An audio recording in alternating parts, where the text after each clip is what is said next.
হরিভজন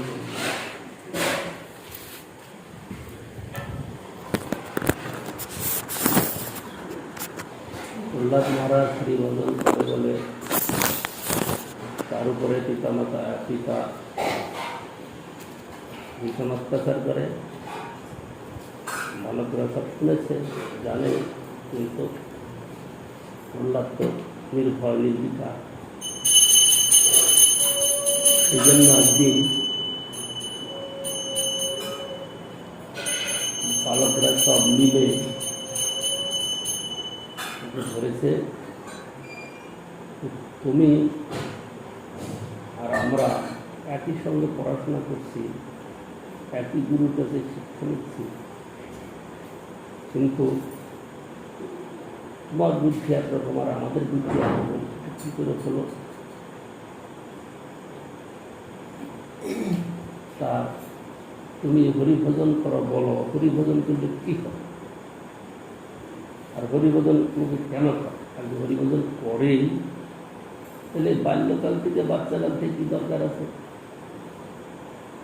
সংসার করবো, ভোগ করবো, বৃদ্ধকালে গিয়ে বর্ণাশ্রম ধর্ম পালন করার পরে শেষকালে আমরা হরিভজন করব। তখনই প্রহ্লাদ মহারাজ ওদেরকে বোঝাচ্ছেন মানে জগতের পক্ষে পরম কল্যাণকর কথা। সাধু মহাজনদের সমস্ত কথাই জগতের কল্যাণের জন্য।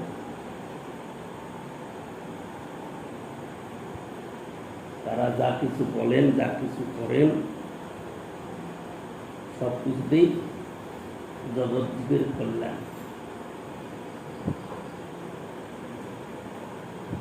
প্রথমে প্রহ্লাদ মহারাজ বলছেন, ওমর আসরে প্রাজ্ঞ ধর্মান ভাগ্যতান দুর্লভম মানুষম জন্ম তদ পধ্রুবম অর্থদম।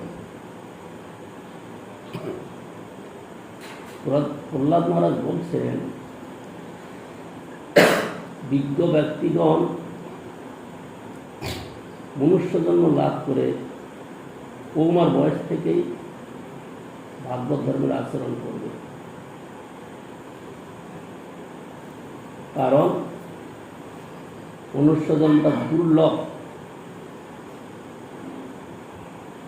দুর্লভ হলেও আবার বেশি দিন থাকে না, অধ্রুবম মানে অনিত্য। কিন্তু এর মধ্যে অনিত্য হলেও অল্পকাল স্থায়ী থাকলেও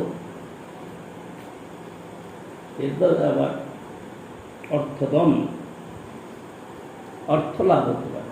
অর্থ মানে পরমার্থ। সেই জন্য কৌমার কাল থেকেই হরিভজন করা দরকার। কারণ মানুষের এই দেহের ঠিক না, কখন চলে যাবে কেউ বলতে পারে না। কেউ বাল্যকালে, কেউ কৌমার কালে, কেউ যৌবনকালে, কেউ বৃদ্ধকালে, কেউ বা গর্ভেতেই মরে যায়, ঠিক থাকে। সেই জন্য এই দুর্লভ মনুষ্যের জন্য লাভ করে মানুষের কী করা উচিত? বাল্যকাল থেকেই, কৌমার কাল থেকে হরিভজন করা দরকার। এবং এই হরিভজন অল্পকালের মধ্যেই তাকে সিদ্ধি দিতে পারে।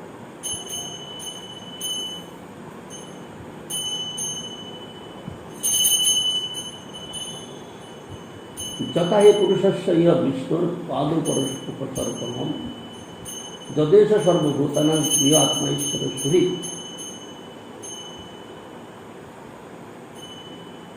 এই মনুষ্যজনের মানবের শ্রী বিষ্ণুর পাদ সেবনই কর্তব্য, যেহেতু শ্রী বিষ্ণু সর্বভূতের প্রিয় আত্মা ঈশ্বরের সহিত।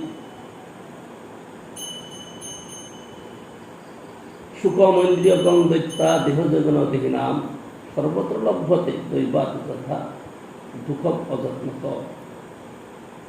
হে দৈত্য বালকগণ, ইন্দ্রিয়জাত যে সুখ সেটা যখনই দেহপ্রাপ্ত হয় দেহের সঙ্গে পাওয়া যায়, তার জন্য নূতন করে চিন্তা করতে হয়। দেহ সঙ্গে যেন দেহ যেমন দেখি না, সর্বত্র লাভ হয়। যেমন বিনা যত্নে দুঃখ লাভ হয়, দুঃখ পায়। বিনা যত্নেতেই দুঃখ পেয়ে থাকে। দুঃখের জন্য কেউ যত্ন করে কি অনায়াসে দুঃখ পায়। কিন্তু ঠিক সেই রকম বলছেন, এই বিষয়জাত যে ইন্দ্রিয়জাত সুখ এটা সর্বদেহেতেই পাওয়া যায়। সুতরাং দুঃখের জন্য যেরকম যত্ন করতে হয় না, সেরকম জীবের কর্মানুসারে সুখও সেরকম এসে থাকে। চিরকাল সুখ থাকে না, চিরকাল দুঃখ থাকে না। সুখের সময়টা ভুলে যায়, সুখের সময়টা কখন কেটে যায়। কিন্তু যখন দুঃখ আসে তখন বলে সময় আর কাটছে না। দুঃখের সময়টা আর কাটে না, সুখের সময়টা কেটে যায়। সুখের সময় হোক বা দুঃখের সময় হোক, লোকের হরিভজনের জন্য যত্ন করা কর্তব্য। তৎপ্রয়াসন কর্তব্য যত আয়ুর্বেয় করম নততা বিন্দতে সেমন কুল্লতার আন্দোলন। অতএব সুখের জন্য অন্য কোনো প্রয়াস করা কর্তব্য না। কারণ দুঃখ যেমন বিনা যত্নে এসে যায়, সুখও সেরকম জীবের কর্মফলে বিনা যত্নে এসে যায়। তার জন্য যত্ন করার কোনো দরকার নাই। যদি তার জন্য যত্ন করতে যায় তাহলে কি হয়, কেবল সময় নষ্ট হয়।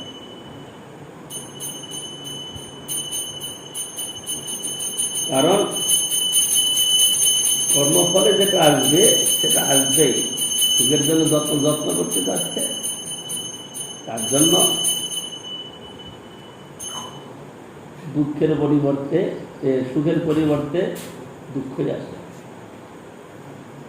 কিছুদিন আগে একটা ঘটনা ঘটেছিল, এই হুগলি হাওড়া এরকম অঞ্চল। প্রথমে বোম্বে গিয়েছিল ওই সোনার কাজ করতে, শ্রমিক। তো শ্রমিক হয়ে কাজ করলো, ভালো পয়সা পাচ্ছে, আমদানি। এখন বলে শ্রমিক হয়ে কাজ করলাম, এখন মহাজন হতে হবে। মহাজন হলো, মহাজনের উপার্জন করতে অনেক টাকা, অনেক পুঁজি লাগে। আর সেখানে পুঁজি দেয় লোকে, দিতে লোক চাউ সোনা দিয়ে দেবে, 200 চাও 500 চাও দিয়ে দেবে। টাকা দিলেই হলো, তুমি টাকা ফেরত দিয়ে দাও। ওখানে যারা ব্যবসা করে 200 গ্রাম 500 গ্রাম সোনার চাল তারা দিয়ে দেবে। হীরা 2-5 লাখ 10 লাখ টাকার হীরা দিয়ে দেবে, কোনোরকম অসুবিধা নেই। কিন্তু ব্যবসা বাণিজ্য করে ফেরত দিয়ে দাও, তুমিও লাভ করো, সেও লাভ করতে থাকো। কিন্তু কি হলো, এই লোকটা এরকম কাজ করতে গিয়ে এসে গেল। ছিল শ্রমিক, শ্রমিক হয়ে অর্থ উপার্জন করলো, তাতে পোষালো না, এবার মালিক হবে। মালিক হয়ে কি হলো, অনেক বেশি ধন কামানোর ইচ্ছা করলো, তারপরে বিয়ে করলো, তারপরে একটা সন্তান হলো না, তারপরে 2টা সন্তান হলো। তাদের যে খাওয়া পড়া ভালোই চলছে। ইতিমধ্যে ফেল হওয়াতে কি হলো, আর টাকা পয়সা কোথায় পাবে এখন, অনেক বাড়বে না, অনেক লোকে তার উপরে চাপ সৃষ্টি করতে লাগলো। তো বোম্বে ছেড়ে চলে আসলো হায়দ্রাবাদে 1-2 বছর থাকার পরে পরিবার সহিতই সুহা। তো বিষয় সুখের জন্য যত্ন করতে গেল তো সব চলে গেছে। ছেলে মেয়ে নিজের সব 20-এ 5 জন 6 জন লোক। তো সেই জন্য ভগবান মুকুন্দের চরণারবিন্দ ভজনের যেরূপ আত্যন্তিক শ্রেয় লাভ হয়, বৈষয়িক সুখার্থ যত্ন করিলে কখনো তার বিশেষ শ্রেয় লাভ হয় না, তার জন্য কেবল আয়ুক্ষয়ী হয়ে থাকে। সেই জন্য বিষয় সুখের জন্য যত্ন করলে কেবল সময় নষ্ট হয়। অনেক সৌভাগ্যে সুযোগ পাওয়া গেছে হরিভজন করার, সুতরাং এই সময়টা যেন নিজেদের সুখ সুবিধা চিন্তায় নষ্ট না হয়, সময়টাকে ভজনের কাজে লাগাতে হবে। যদি নিজেদের সুখ সুবিধা, খাওয়া, মান মর্যাদা, প্রতিষ্ঠা, যশ এইসবের যদি লক্ষ্য যায়, তাইলে পরে সময়টাই নষ্ট হয়ে গেল। তত যতেত কুশলক সেমায় ভয়ম আশ্রিত শরীরং পৌরুষং যাবৎ নদী পদ্যেত পুষ্কলম। সেই কারণে বিবেকী পুরুষ সংসার দুঃখ হইতে ভীত না হইয়া যে পর্যন্ত এই পরিপুষ্ট মানব শরীরটি বিপন্ন বা অসমর্থ না হয়, শৈশব হইতেই তাবৎকাল পর্যন্ত ক্ষেম লাভের জন্য, মানে মঙ্গল লাভের জন্য যত্ন করিবে। এইটা প্রহ্লাদ মহারাজ বলছেন। তারপরে মানুষের জীবনের কথা বলছে। ওই আমাদের বিদ্যাপতির কীর্তন, আদো জনমহাম নিজে গণো জরা শিশু কত দিলিকে, ঠিক সেরকম ভাবে মানুষের জীবন সময় কেটে যাচ্ছে। কেটে গেলে পরে হরিভজন আর হয় না। সুতরাং হরিভজনের জন্য যত্ন করা দরকার। কুটুম্ব পোষায় পিয়ন নিজ আয়ু ন বুদ্ধতে অর্থং বৃহতং ক্রমত্ব সর্বত্র তাপত্র দুঃখিত আত্মা নির্বিদ্যতে ন কুষা কুটুম্ব রাম। কুটুম্বাদিতে অতীব আসক্ত চিত্ত ব্যক্তি। কুটুম্ব বুঝাও, কুটুম্ব কি? আত্মীয় স্বজন। কুটুম্বাদিতে অতীব আসক্ত চিত্ত ব্যক্তি মানে যে ছেলে মেয়ে ভাই বন্ধু এদের মধ্যে বেশি আসক্তি থাকার জন্য তাদের ভরণ পোষণেই যে নিজ আয়ু ক্ষয় হইতেছে তাহা জানিতে পারে না।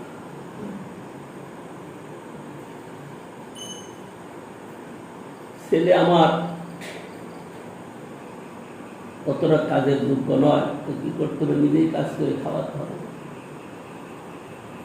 তাহলে ছেলের বিয়ে দিতে হবে না, কাজ জানে না, কিন্তু আমাকে করে খাওয়াতে হবে। খাওয়াতে খাওয়াতে জীবনটা যাচ্ছে, ছেলে তো নিজের মজায় আছে, সে কাজও করবে না, আর বাবার উপরে চাপ দেবে, সে টাকা নাই, টাকা দাও। আর বাপ মনের আনন্দে করে যাচ্ছে। তাতে কি বলছে? এইরকম কুটুম্বতে আসক্তি থাকার জন্য তাদের ভরণ পোষণেই সময় চলে যায়, তাহা জানিতে পারে না। আর ভগবত আরাধনারও পরমার্থ নষ্ট হয়ে যাইতেছে, তাহাও অবগত নহে। কিন্তু তুচ্ছ কপটক মাত্রের ব্যাঘাত তীক্ষ্ণভাবে অনুভব করে।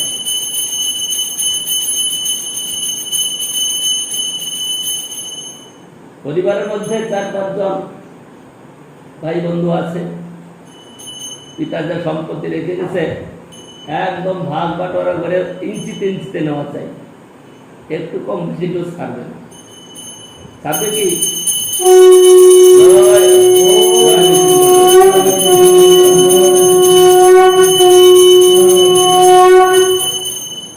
এক ইঞ্চি কেউ ছাড়বে না।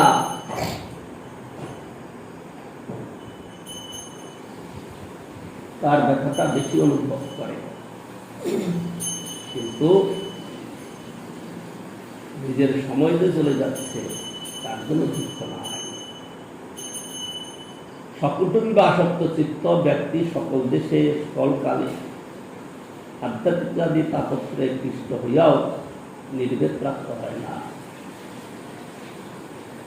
অজিতেন্দ্রিয় কুটুম্ব ভরণ পোষণকারী ব্যক্তি ধনাদিতে নিত্য অভিনিবিষ্ট চিত্ত হইয়া পরবৃত্ত হরণকারীর মরণান্তর জনযাতনা আর ইহলোকে রাজদণ্ডাদির দোষ জানিয়াও সে অশান্ত বিলাস প্রযুক্ত পরবৃত্ত হরণ করে। এই যে আমরা যে স্থানে বসে আমরা এত কাণ্ড করছি, এই স্থানটা আমরা নিয়েছি, এখানে প্রভাত সরকার বলে একটা লোক ছিল, 2-3 বছর আগে মারা গেছে। এখানে জমিদার আছে পাল চৌধুরী, তাদের ম্যানেজার এই বাড়িতে থাকতেন। ম্যানেজারের নামে এই বাড়িটা 118 শতক জায়গা। এই যে চারপাশে বাড়ি দেখছ, হরিবাবুর বাড়ি বাদ দিয়ে এইটা দিয়ে 118 শতক, মানে প্রায় 3.5 বিঘার মতো জায়গা।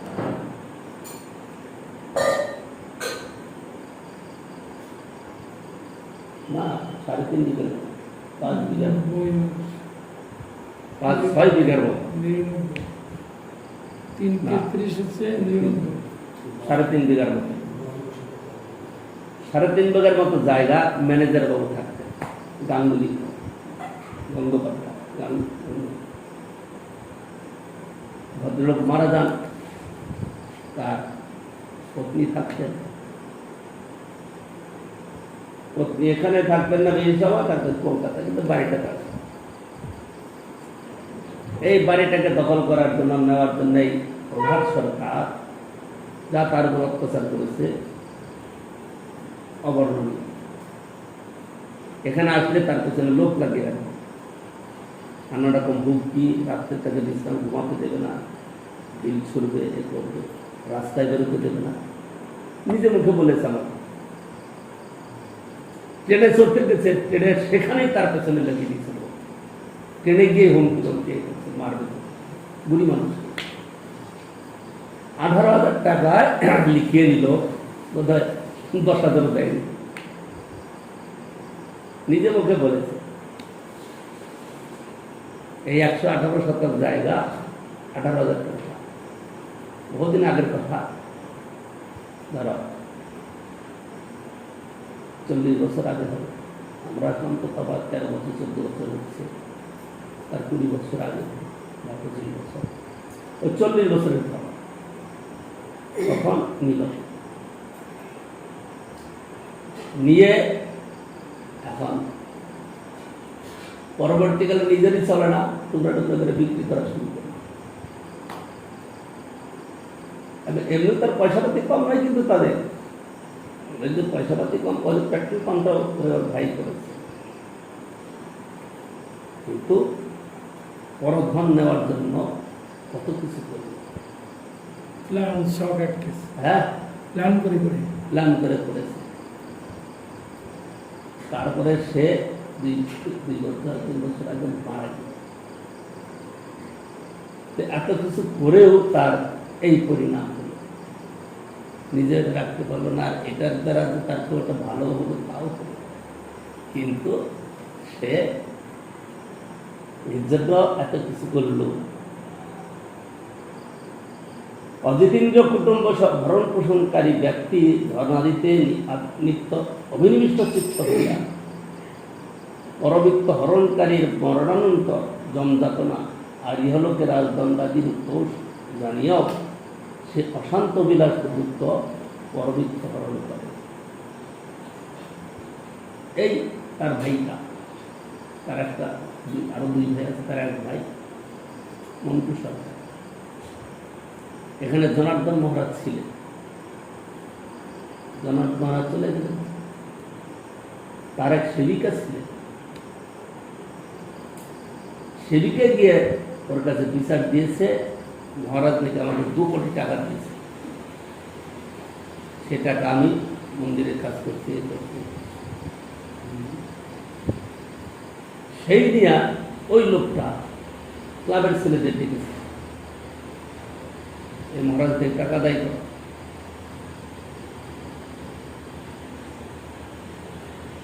আবার লোকটা বলে দিয়েছে সেই মেয়েটাকে যে তুমি হরিষার কাছে যাও। হরিষার কাছে গেছে, হরিষা সব তাকে ফুটিয়ে খাটিয়ে সব জিজ্ঞাসা করে জেলে নিয়েছে। ক্লাবের ছেলেরা হরিষার কাছে গেছে, এরকম মহারাজের 2 কোটি টাকা তার মেরে খেল, এই কথা বলছে। নাম মন্টু সরকার। সুতরাং মহারাজের কাছে আমাদের যেতে হবে, করতে হবে। এইরকম লোক, সে লোকটা একবার সরকারি চাল 2 নম্বরই করে জেলে গেল।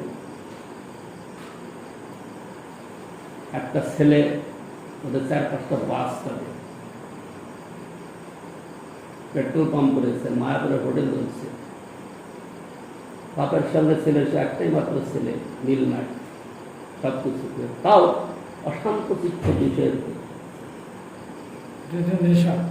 পরবৃত্ত হরণ করলে যে ইহলোকেও তোকে বদনাম দিচ্ছে, বা রাজদণ্ডা দিতে জেল খাটলো, সব কিছু করলো ওর জন্য, কিন্তু অশান্ত অবিলাস প্রযুক্ত পরবৃত্ত হরণ করে। এরা এইভাবেই জীবন কাটাচ্ছে। তাদের সময় চলে যাচ্ছে, কিন্তু হরিভজনের কথা কিছুই বুঝতে পারে না। হে দানবগণ, ইহা আমার আর ইহা অন্যের, এইরূপ ভিন্ন ভাব পোষণ করিয়া পণ্ডিত ব্যক্তিও হত্যাশক্তি নিবন্ধন কুটুম্ব পালন করিতে করিতে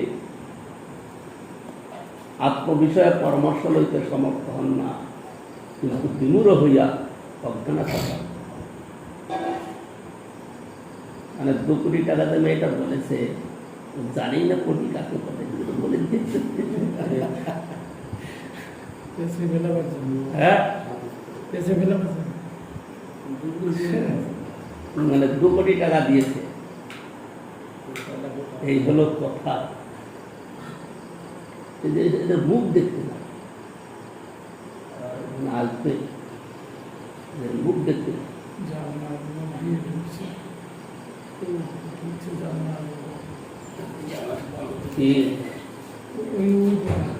সব জানলার চারিদিকে বন্ধ করে দেওয়া দরকার ছিল, বন্ধ করে দেন, ঠান্ডা ফ্যান চালানো দরকার। এই রান্নাঘরের লাইট গুলা ঠিক করো, তাড়াতাড়ি কাজ সারো, নাহলে পোকা পড়বে সব জায়গায়।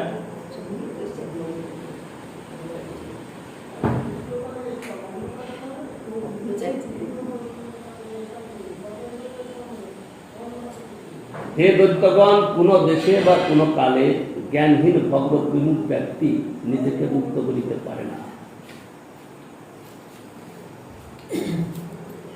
সেই কামলম্পট ব্যক্তিগণ বিহারার্থ স্ত্রীগণের ক্রিয়া মেঘতুল্য হইয়া পড়ে, পুত্র পৌত্রাদি তাহার বন্ধন শৃঙ্খল তুল্য হয়। অতএব বিষয়াসক্ত দৈত্যগণের সঙ্গ দূর হইতে পরিত্যাগ করিয়া আদিদেব শ্রী নারায়ণের শরণাপন্ন হও। তিনি আসক্তিরহিত ভগবত ভক্তগণের অভীষ্ট অপবর্গ স্বরূপ।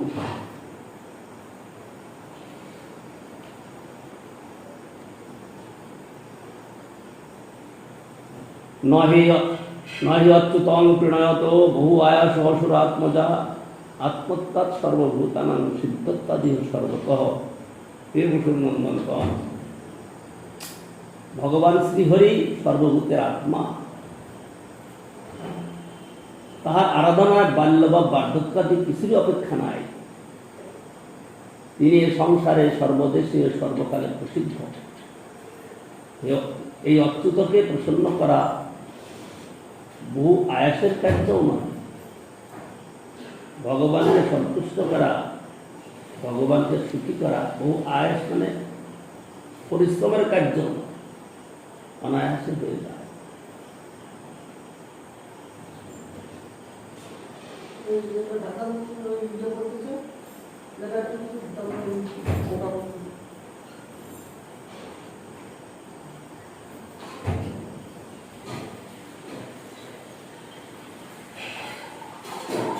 বলছেন ত্রিনয়ত পরিচর্যয়া ত্রিনয়িতুম ন বহু আয়াস যথা কুটুম্বং ত্রিনয়তি ভাব।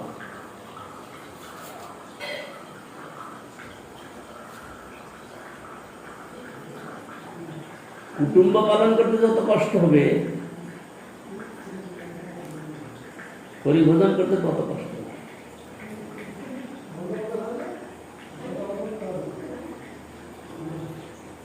নচতস্য অন্বেষণে শ্রম আত্মবৎ হৃদি এব বর্তমান। তাকে অন্বেষণ করতে গিয়ে কষ্টও নাই, কেন জিনিস হৃদয়ে বর্তমান রয়েছে। নৃণনে অপি শ্রম, তাকে সন্তুষ্ট করার জন্য কোনো পরিশ্রম নাই, কোনো কষ্ট নাই। সর্বত সর্বৈরপি প্রকারই মানুষেরপি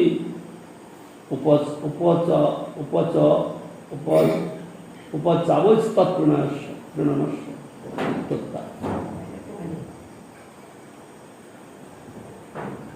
কারণ তিনি সর্বদেহীর হৃদয়েতে নিত্য সিদ্ধ। তাকে সন্তুষ্ট করার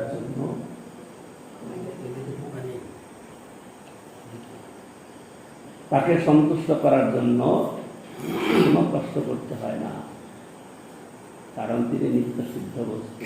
তথা অচ্যুতং প্রণয়ামি ইতি সংকল্প মাত্রেণ প্রীতিতে, আমি হরিভজন করব প্রীতিপূর্বক, আদরপূর্বক করব, এটা মানুষে সংকল্প করলে তিনি সন্তুষ্ট হয়ে যান।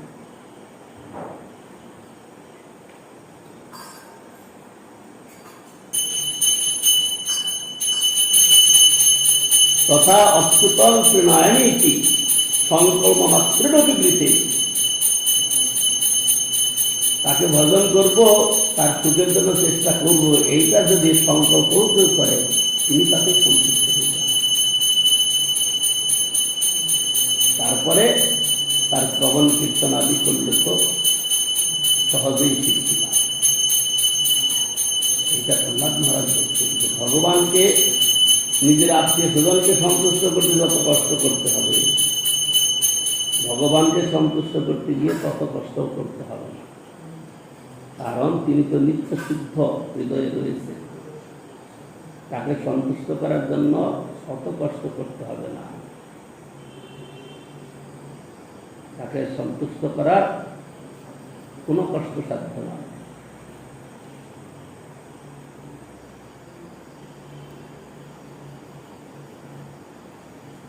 তস্মাৎ সর্বেষু ভূতেষু দয়াং কুরুত সৌহৃদম ভাবম আসুরম উন্মুচ্চ দয়া তুষ্যতি অদর্শজ।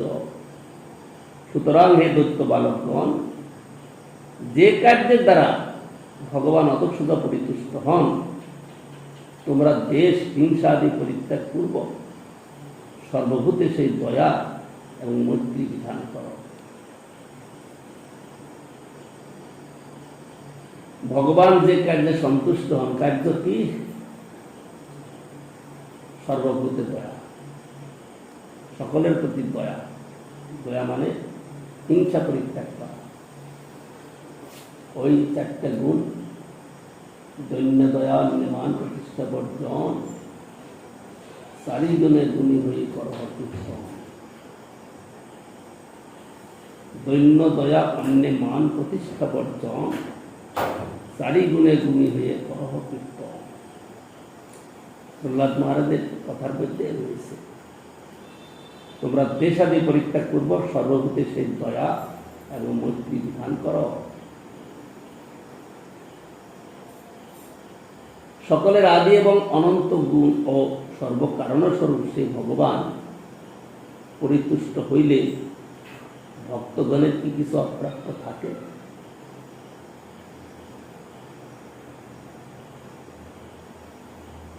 সত্যাদি গুণের পরিণাম বশত যে সকল ধর্মাদি নিষ্পন্ন হয়, তদ্বারাই বা কি ফল হইবে? তদীয় পদারবিন্দ সেবারত তদ্গুণ স্তবকারী ও সারগ্রাহী আমাদের পক্ষে ঈশ্বরের সাযুজ্য মোক্ষেই বা প্রয়োজন।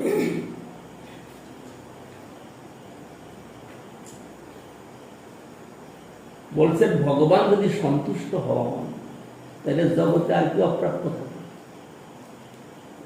ভগবানকে সন্তুষ্ট করা বাদ দিয়ে যদি আমরা বর্ণাশ্রম ধর্ম পালন করি, সত্য গুণ আদির দ্বারা যে সৃষ্টি হচ্ছে, বর্ণাশ্রম আদি, সেইটা পালন পালন করে এবার লাভটা কি হবে?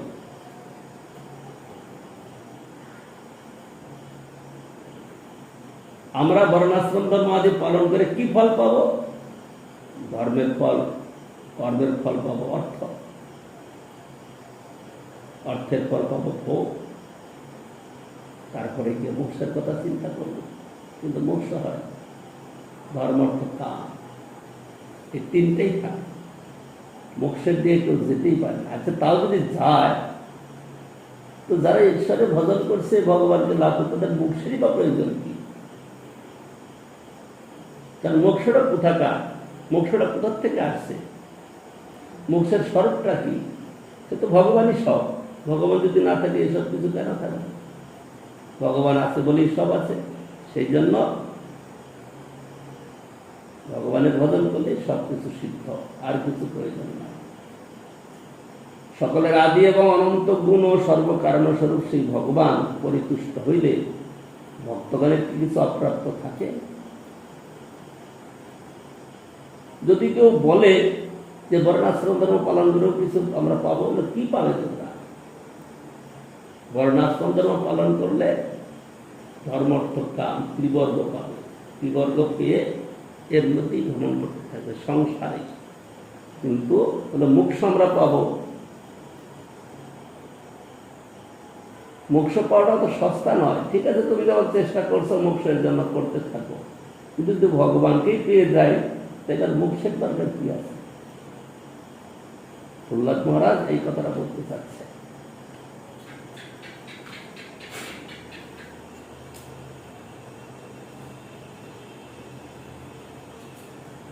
ধর্মার্থ কাময়তি অভিহিত স্ত্রীবর্গ ইচ্ছা ত্রয়ী নয়তম বিবিধাস বার্তা বন্যে তদেতদখিলং নিগমস্য সত্যং স্বাত্মার্পণং সসুধীব পরমস্য পুংস।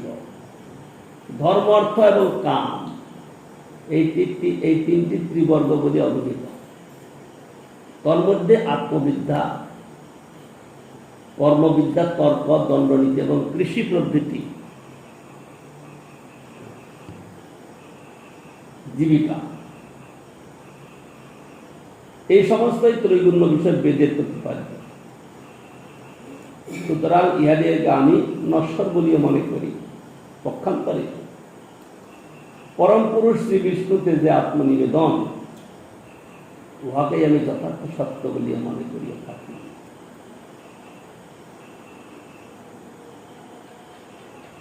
শ্রবণ কীর্তনাদির কথা আমরা শুনি, সেখানে বলছেন শ্রবণম কীর্তনম বিষ্ণু স্মরণম পাদ সেবনম অর্চনম বন্দনম দাস্য সক্ষম আত্মনিবেদনম ইতি পুংস ইতি পুংস ইতি পুংস অর্পিত। শ্রবণ কীর্তনম বিষ্ণু স্মরণম পাদ সেবনম অর্চনম বন্দনম দাস্য সক্ষম আত্মনিবেদনম ইতি পুংস অর্পিত বিষ্ণু ভক্তির সে নবলক্ষণা। এই 9 প্রকার ভক্তির কথা যে বলছেন শ্রবণ কীর্তন কেবল করলে হবে না। শ্রবণ কীর্তন করার প্রথম সূত্রটা হলো কি? আপনি এসব শুনলে এখানে বক্তৃতা করুন, ফালতু একটা, মানে কি যে নির্লজ্জের মতো রোজ রোজ কসকস করে, তাহলে এখানে এসে বক্তৃতা করুন, ফালতু উৎপাদ।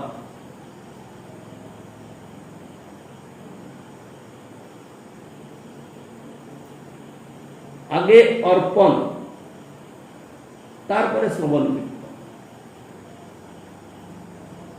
সেই শ্রবণ কীর্তনের দ্বারা শুদ্ধ ভক্তি। পুংস অর্পিত বিষ্ণু ভক্তির সে নবলক্ষণা। আগে অর্পিত, তারপরে শ্রবণ কীর্তন যদি হয়, তাহলে তার দ্বারাই পরম পুরুষে উত্তম ভক্তির উদয় হবে, সেইটাই উত্তম ভক্তি। তো শ্রবণ কীর্তন করি, কিন্তু ভগবানে অর্পিত নয়। সেই শ্রবণ কীর্তন কেবল বাহ্যিক শব্দ মাত্র, কোন হরিকীর্তন নয়। এই দুনিয়াদারিতে কত হরিকথা, হরি কীর্তন কত চলছে, তাদের কথার মূল্য হচ্ছে না কেন? তারা অর্পিত নয়। পুংস অর্পিত বিষ্ণু ভক্তিচ্ছেদ নবলক্ষণা। আগে ভগবানে অর্পিত হয়ে এই শ্রবণ কীর্তন আদি করলে পরেই ভক্তি হবে। অর্পিত না হয়ে শ্রবণ কীর্তন আদি আমরা যতই করি না কেন, তার মূল্য এক কপর্তক নয়। সেই জন্য আগে অর্পিত তারপরে গিয়ে তার শ্রবণ কীর্তন। যদি তা না হয় তাইলে সময় কাটবে, লাভ হবে না। আগে অর্পিত, আগে নিজেকে বিষ্ণুপাদ পদ্মে, কৃষ্ণপাদ পদ্মে আগে সমর্পণ করতে হবে। তারপরে গিয়ে যে শ্রবণ কীর্তন, সেই শ্রবণ কীর্তনটাই হলো ভক্তি। অর্পিত না হয়ে যে শ্রবণ কীর্তন আদি হচ্ছে, সেটা কদাচিৎ স্বীকৃতি হতে পারে, তাছাড়া কেবল নাম অপরাধী সার। আমাদের মধ্যেও তাই। সেই জন্য আমাদের প্রীতি উদয় হয় না। তদস্পসারং হৃদয়ম বতেতং তদ্বিজ্যমানয়। তার হৃদয়টা অশ্মসার, অশ্মসার মানে পাথর তুলি। কেন? ভগবানের নাম কীর্তন আদি শ্রবণ করলেও তাতে প্রীতির উদয় হয় না, বা দেহে সাত্ত্বিক বিকার আদির উদয় হয় না। হৃদয়টা তার অশ্মসার, অশ্ম মানে পাথর তুল্য হয়ে গেছে। সেখানে ভগবানের কথা, ভগবানের নাম কোনো কাজ করে না। সেই জন্য আগে অর্পিত, তারপরে শ্রবণ কীর্তন। এইটা যদি না হয় তাহলে সে শ্রবণ কীর্তনের মূল্য থাকে না। এইটা প্রহ্লাদ মহারাজ বলেছেন তার পাঠে, কিন্তু এই কথা প্রসঙ্গে আমি সেই কথাটা বললাম। পক্ষান্তরে পরম পুরুষ শ্রী বিষ্ণুতে যে আত্মনিবেদন এখানে কথাটা আসছে, উহাকে আমি যথার্থ সত্য বলিয়া মনে করিয়ে থাকি। যদি আত্মসমর্পণ না হয়, সমর্পিত আত্মা না হয়, তাহলে শ্রবণ কীর্তন তো হাজার দুনিয়া ভর করছে। একবার আমাদের রুয়েল বাবু বললেন, কলকাতায় একটা বড় হল আছে, তাতে কয়েক হাজার লোক বসে, সব এসি, মানে পুরো হলটা এসি। সেখানে কি নামটা গৃহস্থ লোক, তাকে দিয়ে পাঠ করাচ্ছে। মানে প্রথমে তাকে কয়েক লক্ষ টাকা অনুদান দিতে হবে। ওই হলটা ম্যানেজ করতে গিয়ে বলল 45 লক্ষ টাকারও বেশি খরচ হবে। কারণ যারা যারা দিয়েছে সব মারোয়ারি লোক, তারা গিয়েছে, রোজ শুনছে কথা।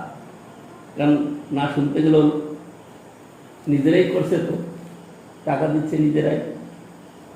45 লক্ষ টাকা ওতে ব্যয় করল। অনেক বেশি আমদানি হলো, কিন্তু ওতে 45 লক্ষ টাকা ব্যয় হয়েছে। আমি বললাম, আপনি যে গেলেন পেলেনটা কি? না, খুব ভালো ভালো কথা বলছে, আর এসি ঘর, সব লোক এসে জমছে, শুনছে। কি লাভ পেলেন? হরিভজনের কি লাভ? হরিভজনের কিচ্ছু পায়।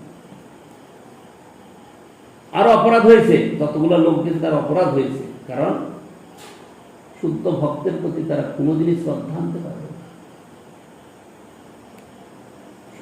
শুদ্ধ ভক্তের প্রতি ঐকান্তিক শ্রদ্ধা না আসা পর্যন্ত যতই শ্রবণ কীর্তনাদি আমরা অর্চন পূজা কীর্তনাদি যা কিছু করছি না কেন, শুদ্ধ ভক্তের প্রতি যতদিন পর্যন্ত ঐকান্তিক প্রীতি শ্রদ্ধার উদয় না হবে, কি বলছেন,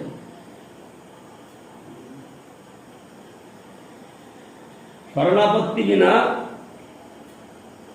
কোন কর্মে ভক্তি নয়।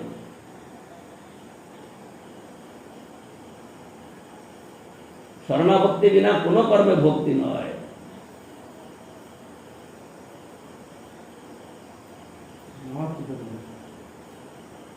ভুলে যাই।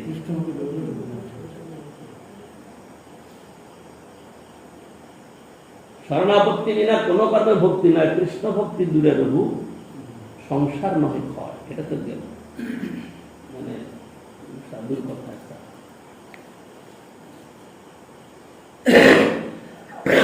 শুদ্ধ ভক্তের প্রতি যতদিন পর্যন্ত এইবার বলেছে মহতের কৃপা বিনা কোন কার্য কৃত নাই, কোন কার্য সিদ্ধি নাই।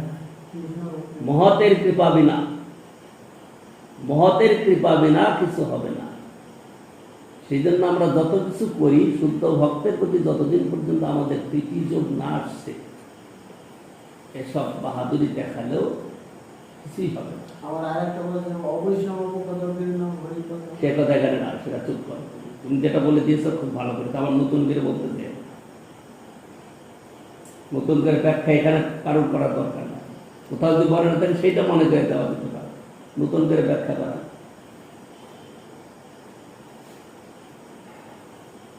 তো সেই জন্য মহতের কৃপা বিনা কোন কর্মে ভক্তি নয়, কৃষ্ণ ভক্তি দূরে রহু, সংসার নয় ক্ষয়।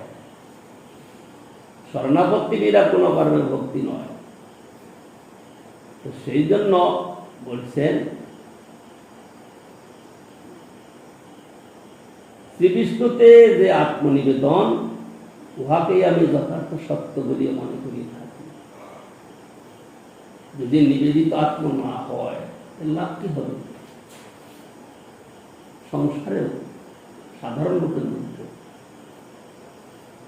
বাপ ছেলের মধ্যে, স্বামী স্ত্রীর মধ্যে যদি পরস্পরের মধ্যে নির্ভরতা না থাকে, আত্মনিবেদন ভাব না থাকে, তাহলে সেখানে সুখ স্বাচ্ছন্দ্য বা উপার্জন আদি বা আসতেই কিছু পারে না, সেখানে বিরোধ চিরকাল চলতে থাকবে। সেই জন্য আত্মনিবেদন করলেই তো ভগবানের সঙ্গে আমার প্রীতি হবে। তিনি প্রীতি করবেন, আমি প্রীতি করব। ভগবান একলা প্রীতি করলে কি হবে? ভগবান তো একলা প্রীতি করেই আছে সকলকে, কিন্তু আমার তরফ থেকে তো চাই। সেই জন্য বলছেন শ্রী বিষ্ণুকে যে আত্মনিবেদন, উহাকে আমি যথার্থ সত্য বলিয়ে মনে করি। এই জন্য সকলে বিচার করে দেখতে হবে যে আমরা কোন ভূমিকায় আছি। এখানে হরিকথা শোনানোটা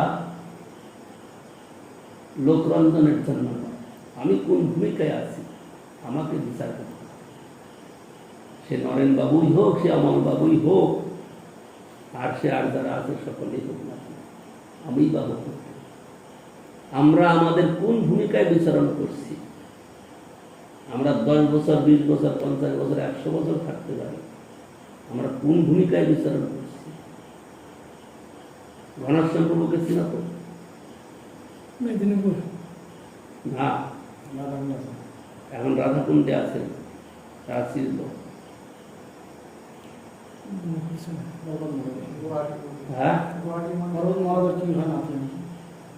পরত মহারাজের হবে ধীর কৃষ্ণ প্রভুর দাদু, ধীর কৃষ্ণের দাদু। 22 বছর পর্যন্ত কৃষ্ণগরে সেবা করেছেন, একটানা 22 বছর।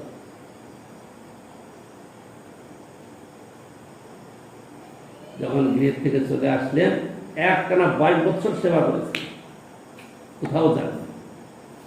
নবদ্বীপে 2-একবার এসেছেন বা না আসেন, 22 বছর সেবা করেছেন, 22 বছর একটানা। অতটা বুদ্ধিশুদ্ধি নাই, কিন্তু গুরুগৃহের প্রতি যে আকর্ষণ, যে টান, সেবা বুদ্ধি সারা জীবন করে গেছে।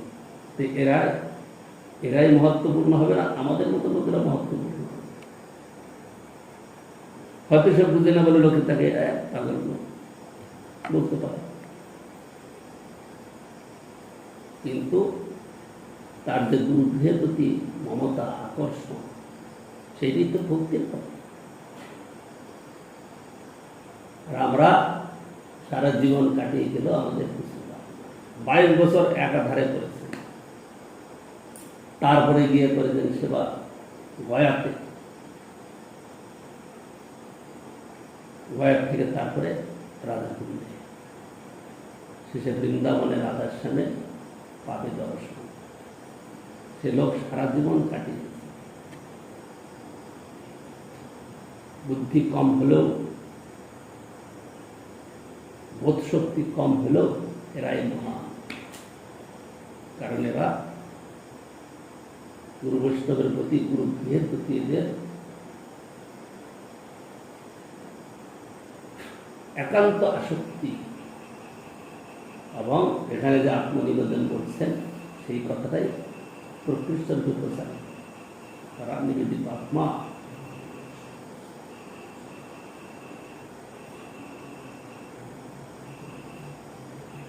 প্রহ্লাদং তং বয়ংসপি নত্রে অন্নং বিদ্মহে গুরু এতাভ্যাং গুরুপুত্রাভ্যাং বালানামপি ঈশ্বর বালস্বন্ত পুরস্থস্য মহৎ সঙ্গ দুরন্নয় চিন্তি ন সংশয়ং সম্যস্যাৎ চেত বিস্তম্ভ কারণ।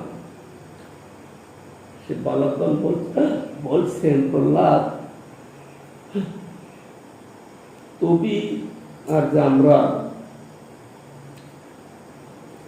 আমাদের যে গুরুপুত্র, এদের আমরা কাউকে গুরু বলে দেখছি না। তারা যে আমাদেরকে শিখায়, সেটা একরকম শিখায়। তুমি যা বলছো সেই কথা না, তুমি কোথা থেকে শিখলে? যদি এর জন্য কোনো বিশেষ কথা দেয়, মহৎসঙ্গ তাদের হয় না। কারণ মহৎসঙ্গ বিনা তো হবে না। তুমি বললে মহৎ সেবা, মহৎসঙ্গ চাই, তোমার এটা কি করে হলো? যদি কিছু বলার মতো থাকে বলো, আমাদের সংশয়টাকে দূর করে দাও। তখন প্রহ্লাদ মহারাজ তার পূর্বজন্মের মাতৃগর্ভের প্রসঙ্গ আনছেন। সেখানে মাতৃগর্ভের প্রসঙ্গে এনে বলছেন, আমি পিতা যখন সেই মন্দরাচলে তপস্যা করতে গিয়েছে, তখন দেবতার আক্রমণ করেছে, আমার মাকে ধরে নিয়ে গেছে। তখন নারদ স্বামী রাস্তায় এসে সেই দেবরাজকে ধরেছে যে, কি করছো তুমি? পরস্ত্রীকে হরণ করে নিয়ে যাচ্ছ, এটা তোমার পক্ষে শোভা পায় না। বলছে, না, আমি একে নিয়ে যাচ্ছি, এর গর্ভে যে সন্তান আছে একে মারার জন্য। কারণ হিরণ্যকশিপুর সে আরো শক্তিশালী, একে মেরে আমি তারপরে একে ছেড়ে দেবো। বলে, একে মারবে কি করে? এর গর্ভে যে আছে তো মহাজন, একে কেউ মারতে পারে না। সুতরাং একে ছেড়ে দিয়ে তুমি চলে যাবে। তারপরে যখন এই কথা শুনলেন, সে দেবরাজ তাকে পরিক্রমা করে ছেড়ে দিয়ে চলে গেল। এখন কাঁদতে লাগলো, কোথায় যাবে সে, কোথায় থাকবে? অনেক দূরে নিয়ে গেছে। তখন নারদ ঋষি বলছে, তুমি মা কোনো চিন্তা করো না, আমার আশ্রমে চলো। তোমার স্বামী যতদিন তপস্যার থেকে না ফিরে, তুমি আমার আশ্রমেই ফেরো। আশ্রমে সেবা করার সময় মনে মনে সংকল্প করছে যে স্বামী যতদিন না আসে ততদিন যেন আমার গর্ভ প্রসব না, আর আমার এই সন্তানের প্রতি হিংসা করবে, সে মরবে। নারদ গোস্বামী তার মনের ভাব বুঝে বলে, তথা তাই হয়। এইভাবে করে সে নারদ গোস্বামীর আশ্রম থেকে তারপরে তার মাকে পাঠিয়ে দেয় বাড়িতে। যখন বাড়িতে পাঠিয়ে দেয়, তারপরে ও নারদ গোস্বামীর কথা যত গর্ভের থেকে সে শুনেছে, গর্ভের থেকেই সব জ্ঞান লাভ করেছে। এই কথাটা বালকদেরকে বোঝালেন যে আমি মাতৃগর্ভে যখন ছিলাম নারদ গোস্বামী সমস্ত কথা আমার মাকে শুনিয়েছে, কিন্তু মা স্ত্রী সুলভ বুদ্ধির জন্য সেসব ভুলে গেছে, কিন্তু আমি কিন্তু কিছু ভুলি না, আমার সব মনে আছে। সুতরাং আমার গুরু হলেন নারদ গোস্বামী, এরা আমার গুরু। এই কথাটা প্রহ্লাদ মহারাজ ওদেরকে শোনালেন।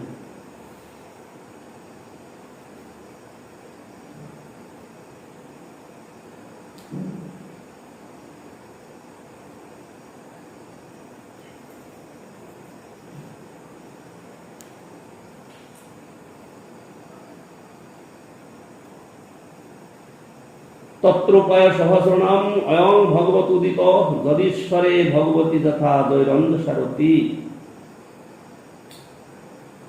যথাচরিত যে সকল ধর্মানুষ্ঠান দ্বারা ভগবান ঈশ্বরে অবিচলিত আসক্তি হয়, সহস্র সহস্র উপায়ের মধ্যে তাহাকে শ্রেষ্ঠ বলিয়া ভগবান বর্ণনা করিয়াছে। তাহলে তো সহজ হয়ে গেল। যথাচরিত যে সকল ধর্মানুষ্ঠান দ্বারা ভগবান ঈশ্বরের অবিচলিত আসক্তি হয়, কষ্টসাধ্য কিছু নয়, যথাচরিত আমরা জীবনে যা করে যাচ্ছি এইটাই ভগবানের সঙ্গে যোগ করে করলে তিনি তুষ্ট হয়ে যান। আর এইটাকেই ভগবান সহস্র সহস্র উপায়ের মধ্যে শ্রেষ্ঠ বলে বর্ণনা করেছে। সমর্পিত আত্মা হয়ে আমরা যা কিছু করব সবকিছু তাকে প্রাপ্তির উপায়, বা তিনি তাতে সন্তুষ্ট, কিন্তু চাই আগে সমর্পিত আত্মা। এই বুদ্ধিটা আমাদের থাকবে।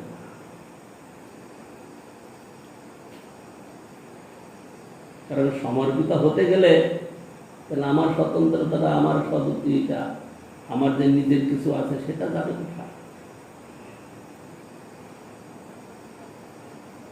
তাহলে এই যে তাহলে আমাদের যে বড় বড় মহাজনগণ তারা তো ভগবানের ভজন করেছেন, তাহলে তারা তো নিজের নিজের সব কিছু করেছেন, তাহলে তারা কি স্বতন্ত্র নয়?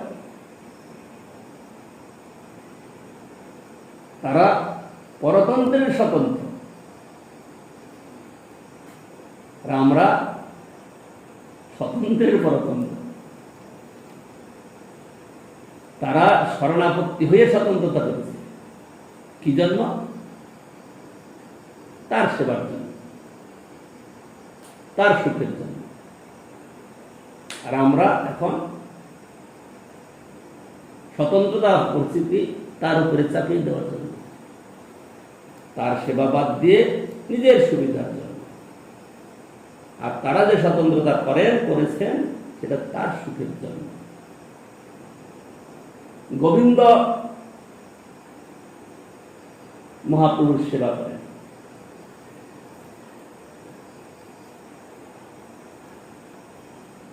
প্রতিদিন রাত্রে তো খুব কীর্তন করেন, নৃত্য করেন, খুব পরিশ্রম করেন।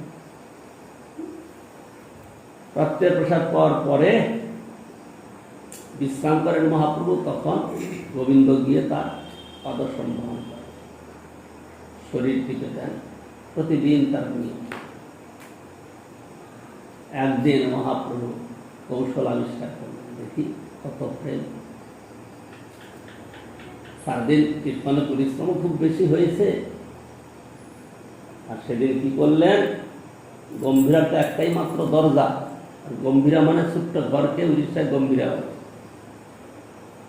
গম্ভীরা শব্দের অর্থ উড়িষ্যা দেশেতে ছোট ঘর, তাকে গম্ভীরা। সুতরাং মহাপ্রভুর যে ঘর সেটা ছোট ঘর, তার থেকে গম্ভীরা নাম হয়ে গেছে। কিন্তু উড়িষ্যা দেশে যে শব্দটা গম্ভীরা, ছোট্ট ঘরকে বলা হয়। তো মহাপ্রভু ঘরটা ছোট, তার জানলা টানলাও নয়, একটাই মাত্র দরজা। সেদিন কীর্তন করে এসে প্রসাদ পেয়ে বিশ্রাম করতেন, তো বিশ্রাম করতে গিয়ে কি করছেন, একজন দরজা বরাবর শুয়ে গেছে।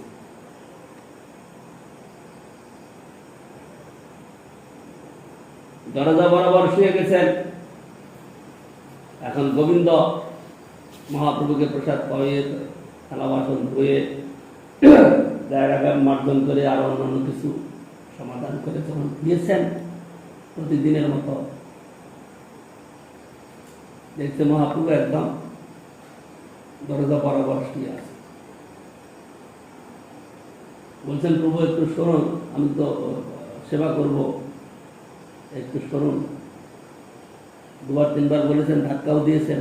বলছেন, আমার শরীর সারা নড়াবার মতো আজকে সামর্থ্য নাই, আমি এত ক্লান্ত হয়ে পারবো না, তুমি সেবা না করো, চলে যাও, সেবা করতে হবে, আজকে আমি এরকম করে।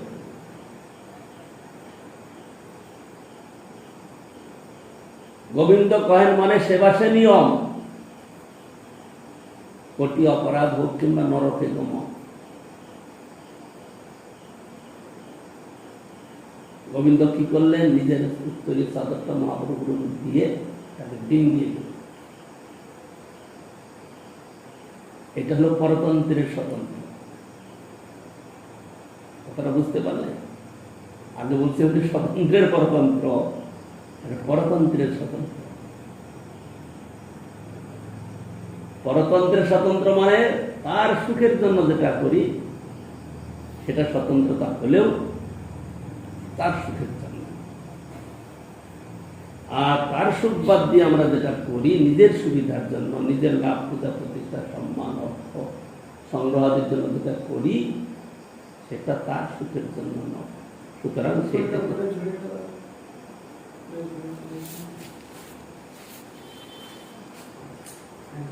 সেইটাকে বলা হবে স্বতন্ত্রতা। সুতরাং আমরা কোন ভূমিকায় আছি সেটা আমাদেরকে নিজেদের বিচার করতে হবে। যদি আমরা বিচার না করতে পারি তাহলে আমাদের সময় তো কাটবে, সময় চলে যাবে, সময় কারোর জন্য থাকবে না। আমাদের আয়ু সূর্যোদয় হচ্ছে, অস্ত যাচ্ছে, একদিন করে কেটে যাচ্ছে জীবন থেকে। আমাদের বয়স বাড়ছে আমরা বলছি, কিন্তু আমাদের জীবনের বয়স কমে যাচ্ছে। দেহের বয়স বাড়ছে কিন্তু আমাদের আয়ুর বয়স কমে যাচ্ছে। তারপরে বলছেন কি, তস্মাদ ভবদেবী না তত্রুপায় সহস্রনাময়ং ভগবত উদিত যদি ঈশ্বরে ভগবতী যত দৈরন্ত সরতি। যথাচরিত যে সকল ধর্মানুষ্ঠান দ্বারা ভগবান ঈশ্বরে অবস্থিত আসক্তি হয়, সহস্র সহস্র উপায়ের মধ্যে তাহাকে শ্রেষ্ঠ বলিয়া ভগবান গ্রহণ করিয়াছেন।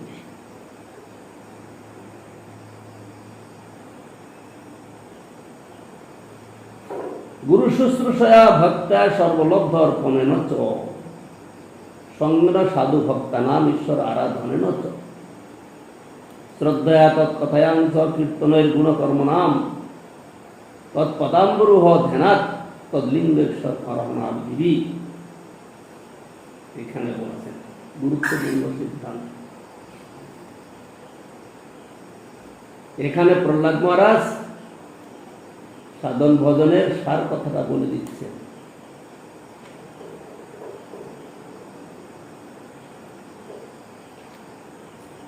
কি সার কথা বলছেন? গুরু শুশ্রূষয়া ভক্ত্যা সর্বলব্ধ অর্পণেন চ সঙ্গেন সাধু ভক্তা নাম ঈশ্বর আরাধনেন চ শ্রদ্ধয়া তৎকথয়াংশ কীর্তনের গুণকর্ম নাম তৎপদাম্বরুহ ধ্যানাৎ তদ্লিঙ্গেশ্বর অরণাদিবি গুরু শুশ্রূষা ভক্তি সমস্ত লব্ধ বস্তু গুরুতে সমর্পণ সাধু ভক্তবৃন্দের সংসর্গ ভগবানের আরাধনা ভগবত কথায় শ্রদ্ধা তদীয় গুণ পর্ব কীর্তন তাহার পাত্রব্য ধ্যান তাহার মুক্তি সমূহের দর্শন পূজন আদি এইটা হল সার শিক্ষা। প্রহ্লাদ মহারাজ এত কথা বললেন, আগে বললেন শরণাগতির কথা, আত্মনিবেদনের কথা বললেন, আত্মনিবেদিত হয়ে এই কার্যগুলো গুরু শুশ্রূষা। গুরু শুশ্রূষা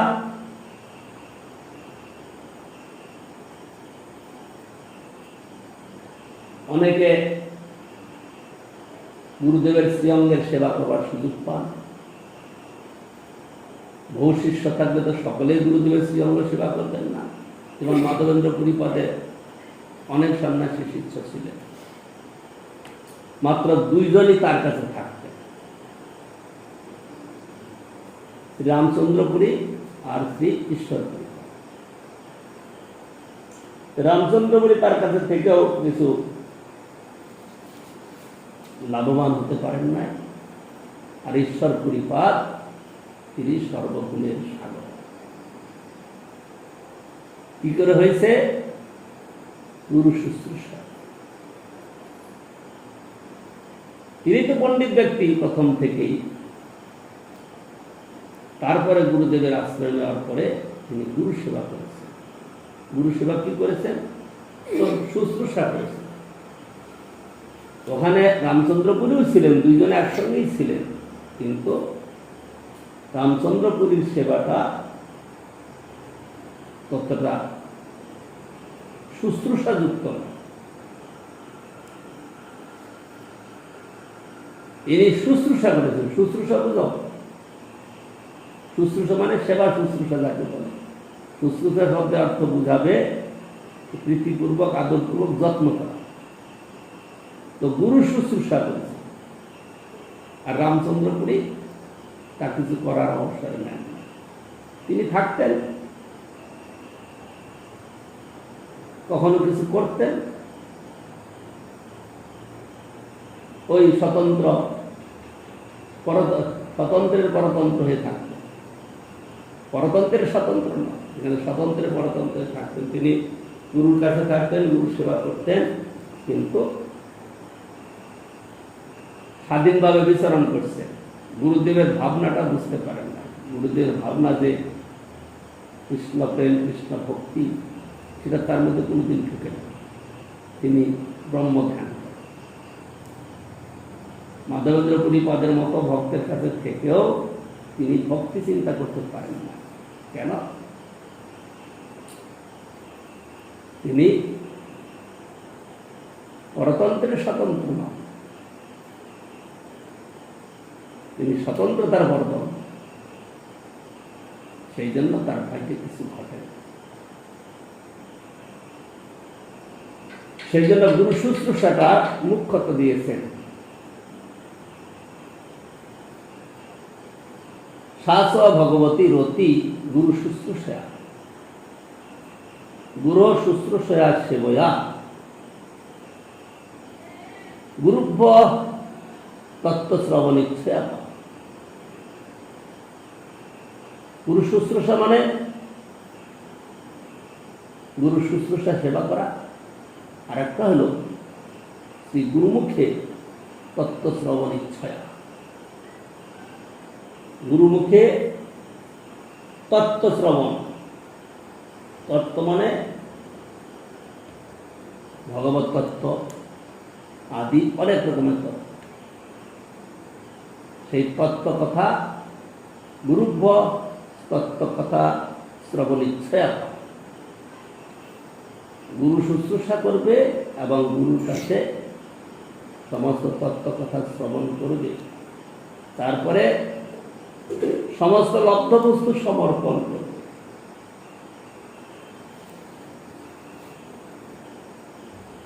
ত্যাগী ভক্ত যত হবে ত্যাগী দ্বারা তারা সমস্ত লব্ধ বস্তু গুরুতে সমর্থন করবে। এইটা বলছেন প্রহ্লাদ মহারাজ, সমস্ত লব্ধ বস্তু সমর্পণ। তারপরে কি করবে? সাধু ভক্তবৃন্দের সংসর্গ, সাধু সঙ্গ, হরিকথা শ্রবণ, ভগবানের আরাধনা করবে তার সঙ্গে, এবং ভগবত কথা শ্রবণ করবে, তার গুণ কর্ম কীর্তন করবে, তাহার পাদপদ্ম ধ্যান এবং তাহার মূর্তি সকলে দর্শন পূজন আদি করবে। হরি সর্বেষু ভূতেষু ভগবানাস্ত ঈশ্বর ইতি ভূতানি মনসা কামৈশ্বই সাধু মানয়ের।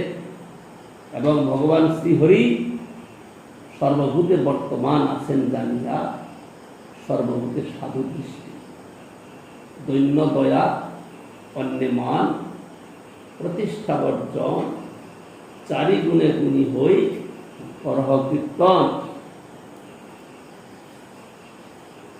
তারপর বলছেন এবং নির্জিত সর্বর্গই ক্রিয়তে ভক্তির ঈশ্বরে বাসুদেব ভগবতী দয়া সংলভ্যতে গতি।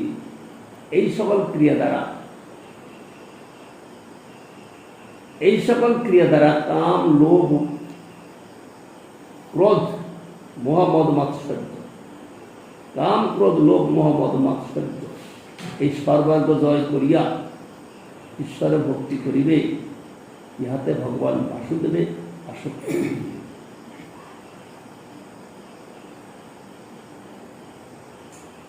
নিঃসম্য কর্মাণি গুণান অতুল্যান বীর্যানি লীলাতনুভি কৃতানি যদা অতি হর্ষোৎপলকাশ্রু গদগদম প্রৎকণ্ঠোদ্গায়তি রৌতি নৃত্যতি।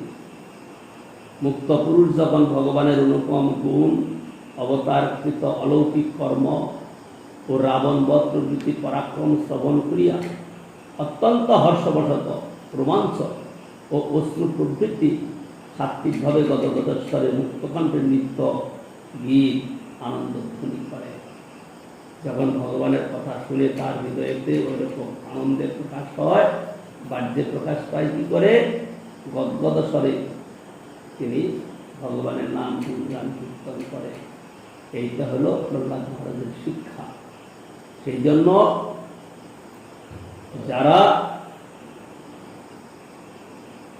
ভক্তির কথা জানতে চাইবে তাদের প্রহ্লাদ মহারাজের শিক্ষাটাকেই মানতে হবে। আমরা লম্ফজম্প যতই করি না কেন, অর্থাদি সংগ্রহে আমরা অনেক কটু হই না কেন, আমরা লোক সন্তোষের দিক দিয়ে অনেক রকমের প্রতিষ্ঠা লাভ করতে পারি না কেন, কিন্তু যদি এইসব শিক্ষাগুলো গ্রহণ করতে না পারি তাহলে কেবল সময়ই কাটবে, বাস্তবিক লাভ কিছু হবে। শরীর আমাদের অনেক বলিষ্ঠ হতে পারে, লোকের কাছে অনেক সম্মান পেতে পারি, লোকে মর্যাদা দিচ্ছে। ওই তো বড় বড় সাধুদের কথা বললাম, ৪৫ লক্ষ টাকা খরচ করলো, কি পেলেন? অনেক জ্ঞানের কথা বলে, জ্ঞানের কথা তো বললো, কিন্তু আপনারা কি লাভ করেন? সাধু সঙ্গ কিছু হলো, এত লোক গেল, একটা লোক কি কোনোদিন তারা এই এতক্ষণ যে ব্যাখ্যা করলাম এরকম কথা কি একটা বুঝতে পারবে, শুনতে পারবে? আর তারা কি শোনাবে? তারা শোনাবে একটু হাসি মজাক করে অনেক কথা শুনে, তাদের কথার মধ্যে একটু হাসি মজাক থাকে। কি তত্ত্বগত সিদ্ধান্ত কথা বলবে তারা? যতই তারা জ্ঞান লাভ করে থাকবে না তাদের মধ্যে স্ফূর্তি লাভ করতে পারে না, কারণ তারা নিবেদিত আত্ম নয়। যতক্ষণ নিবেদিত আত্ম না হবে ততক্ষণ পর্যন্ত এই জ্ঞান আসতেই পারে না। ছোট্ট একটা দৃষ্টান্ত দুই একবার বলেছি আমার জীবনের অভিজ্ঞতার কথা। প্রথম জীবনে যখন আমি এলাহাবাদে আশ্রম মহারাজ প্রথমবার গুরু মহারাজ গিয়েছে, এখন সেখানে প্রত্যেক মঠে মঠে গেলে নিয়ম আছে শ্রদ্ধাঞ্জলি লেখে। আজকাল সেটা আজকাল মনে হয় আছে বৈশাখ। শাস্ত্র মহারাজ বারবার বলছে আমাকে, এই তুমি একটা কিছু লেখো। যখনই আমি লিখতে চাই আমার কপটা তো ধরা পড়ে যায়। কপটা তারা কি, আমি তো এখানে থাকবো না, আমি তো বৃন্দাবন চলে যাবো। কারণ বৃন্দাবন যাবো বলেই বেরিয়েছি, কিন্তু বৃন্দাবন যেতে পারি নাই, কালে আমাকে আটকে দিয়েছে। তো মনে মনে তো ভাবনা রয়েছে বৃন্দাবন যাবো, বৃন্দাবন যাবো। আমি কিছুতেই লিখতে পারছি না, কারণ লিখতে যাবো তো কপটতা হচ্ছে, আমি লিখতে পারছি না, এক লাইনও লিখতে পারছি না, কারণ যা লিখবো সবটাই তো কপটতা হবে। অনেক দোকানে বক্তৃতা লিখে, কিন্তু তার মধ্যে মূল্যটা কি আছে? সব কপটতা। আমার নিজের অভিজ্ঞতা থেকে সব কপটতা। এই যত লেখাপড়ি, পণ্ডিতাদি প্রকাশ, যত কিছু পত্রিকা দিতে যা কিছু, সব কপটতা। এর 1% মূল্য নাই। কারণ আমার অভিজ্ঞতা তখন ছোটবেলাকার কথা, আমি যখন লিখতে যাই আমার কলম একটা শব্দও লেখে না, কারণ আমি তো কপট। আজকে যে কথাগুলো বলবো কালকে তো আমার দ্বারা সেটা হবে না, আমি করবো না, সেটা তো কপটতা হবে। এর মধ্যে ঘটনা কি ঘটল, একদিন প্রতিদিন তো সকালবেলা আরতি কীর্তনের পরে গুরু মহারাজকে দর্শন করতে যায় সকলে। তখন গিরি মহারাজ, অরণ্য মহারাজ, জগজীবন প্রভু, ভারতী মহারাজ, সদপক্ষ প্রভু, তারপরে রুদ্র প্রভু আমাকে খুব ভালোবাসতেন সকলে। ঋষিকেশ মহারাজ, গুরু মহারাজের সেবক, 3-4 জন সেবক থাকতেন, তারা সব, আরো অন্যান্য উজ্জ্বলের কাল তো সব সেখানে বসে। অনেক লোক আমরা গিয়েছি, বা 30-40 জন, 25-30 জন, 40 জন হবে। প্রথম যখন আমরা গেলাম, গুরু মহারাজ নিজের মনে মনে কিছু বলছে। আমরা সকলে গিয়ে আগে প্রণাম করলাম, প্রণাম করে আবার দাঁড়িয়ে পড়লাম, হাত জোর করে কতক্ষণ থাকার পরে গুরু মহারাজ বললেন, বস। আমার স্থানটা কোথায় হয়েছে? ওই গুরু মহারাজের ভজন কুটিরের বারান্দায় পূর্ব দিকে খাট বিছানা থাকতো, ওর উপরে তিনি লম্বা হয়ে থাকতেন। তার যেটা থাকতেন এখানে দরজা, তার ডান পাশে আমি ঘরের কোনা, ওখানে গিরি মহারাজ, ভারতী মহারাজ, জগজ্জীবন প্রভু, ঋষিকেশ মহারাজ, আশ্রম মহারাজ, এটা সব সেখানে আছে।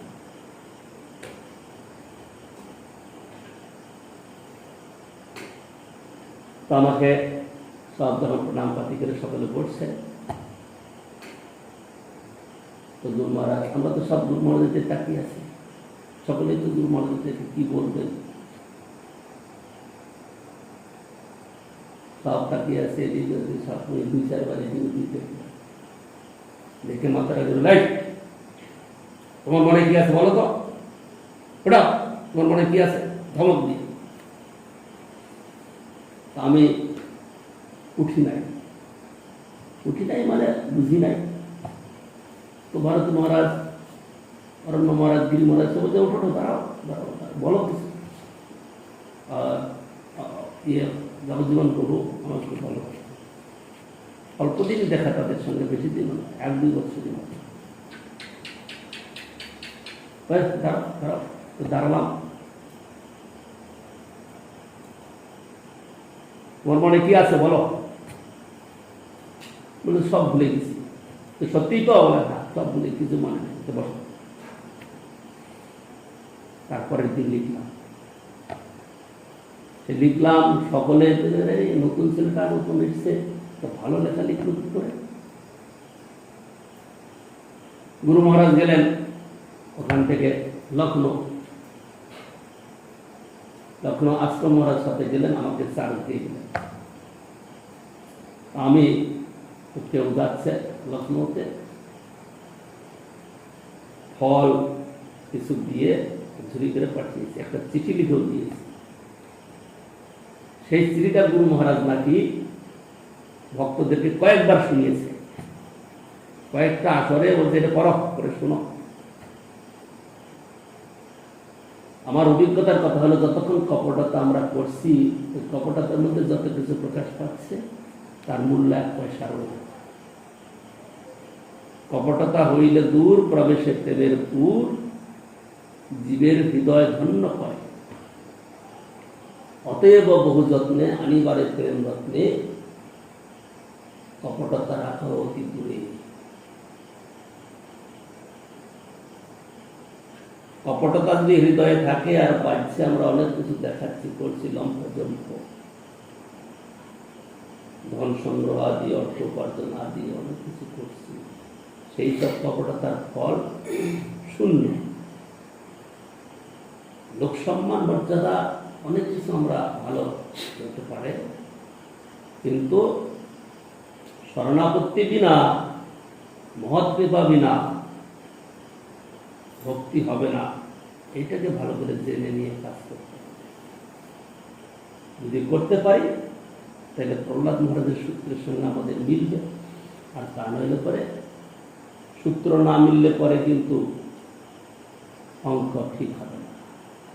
অ্যালজাবরার সূত্র যেটা আছে, অঙ্কের সূত্র যেটা আছে, যোগ বিয়োগ পূরণ ভাগ আদি যা কিছু আছে, যদি সূত্রের সঙ্গে মিলিয়ে করি তাহলে সব ঠিক।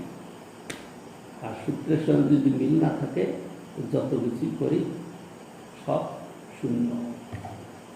সেই জন্য প্রহ্লাদ মহারাজের শিক্ষা বিশেষভাবে আমাদের গ্রহণীয়, পঠনীয় এবং পালনীয়। আজকে ঈশ্বরদেবের আবির্ভাবে প্রহ্লাদ মহারাজের শ্রবণ করলাম, তো আবির্ভাবের কথা তো হতেই পারলো না। আবির্ভাবের কথা আরো পরে আছে, শোনা যেত, কিন্তু পূজারি তো বড় অধৈর্য হয়ে পড়েছে, আরতি করা, সেই জন্য ছেড়ে দেওয়া হলো।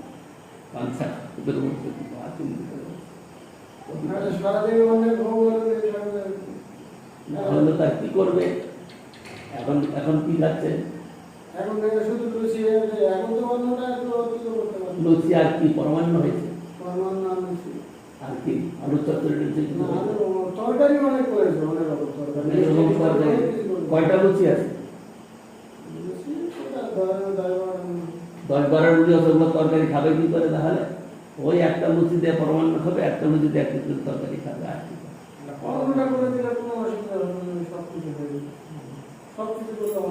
ঠিক আছে। সন্তুষ্টি তোমার হতেই হোক না কেন, হতেই তোমার সন্তুষ্টি হোক।